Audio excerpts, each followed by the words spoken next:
the viewers don't know, Yeah. me and my girlfriend, we grew up in the same street. So It's my your neighbor. parents' It's your house- My neighbor. parents' house and the house of my wife. Yeah, it's on the same street, like 50 meters across from each other. That's a beautiful story, yeah? Yeah, To it grow is. up like with your future wife right there. Did you know her before? At what age did you take notice of her being alive, like of her being a person? Yeah, it was around my 20th. Yeah, my 20s. And she had been there her whole youth. She was in that house. I knew her. Probably also in a younger age, but we live on a busy street, That's true. so there's no real playing on this street. It's a crossroad for traffic from one city to another. Yeah.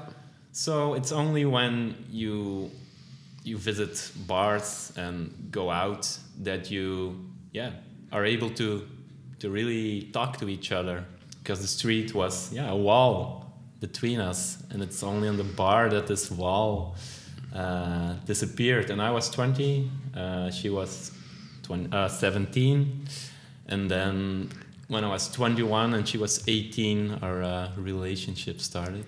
That's beautiful, man. That's a beautiful story. My American audience is gonna love this. This sounds like a Hollywood movie. The girl next door. Yeah, I'm sure that's an actual movie too. I'm sure it's already been made. Yeah, and then we had.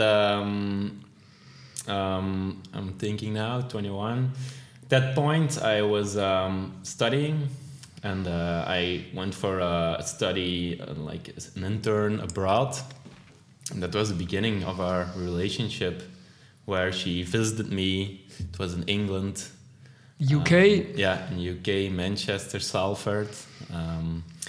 And she did it. She visited me, and that was the starting point of our relationship. And then after that stay abroad, we went home. The relationship started, both studying. She went to Leuven to study, another major city in Belgium where people go to study. And then in her third year, she also went abroad. So that's the first 4 years of our relationship, where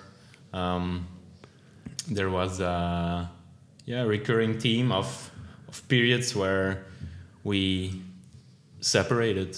And But when you separated physically, but it was always very clearly understood that you were a couple. There was no.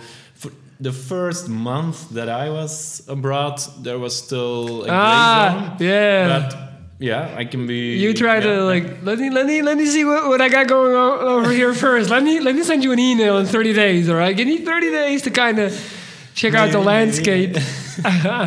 How did you experience that shift from living in Belgium to living in the UK? What would you say? Like, what were your primary impressions of the English culture, the British culture? Yeah, for me that was a special period, because I was processing the loss of my mother. Grieving. My mother died 1 year ago at that point. Thinking, 2 years ago it would be. So I only reflected on it afterwards, but at that point I was full on grieving. And I discovered that I grieve going into myself.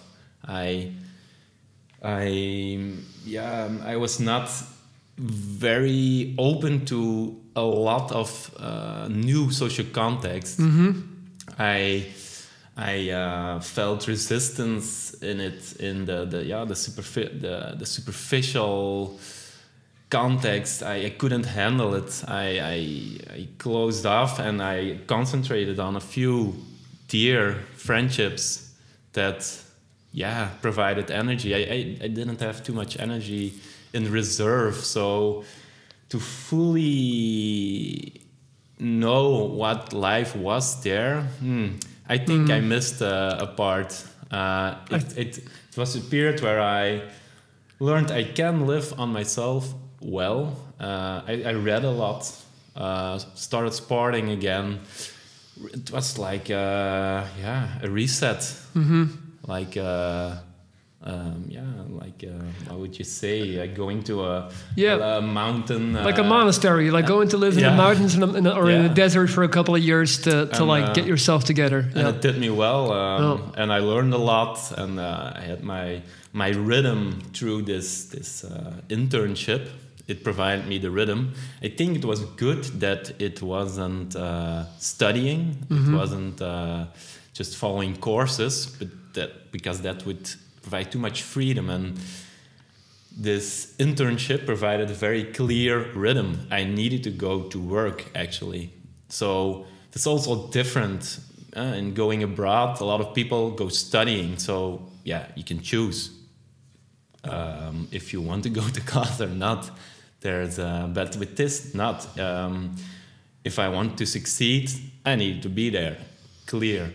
So I was in a very steady rhythm, and in the weekend, I had a drink, and I learned a few people, and I have a few friendship, but not really in depth from that period. But yeah, if I look back on it, it was mainly a period of reflection, reading, sporting, and processing. Do you need help making better decisions in your life? Are you lacking self-confidence and motivation to get things done? Hire me today and get a direct daily line of communication with me through video chat and audio messages. I operate on a week-to-week basis, so no long-term investment is required. 7 straight days of Viking advice will get you right on track. Email me at lorenz.dries@gmail.com and change your reality. I'm ready whenever you are. See you soon.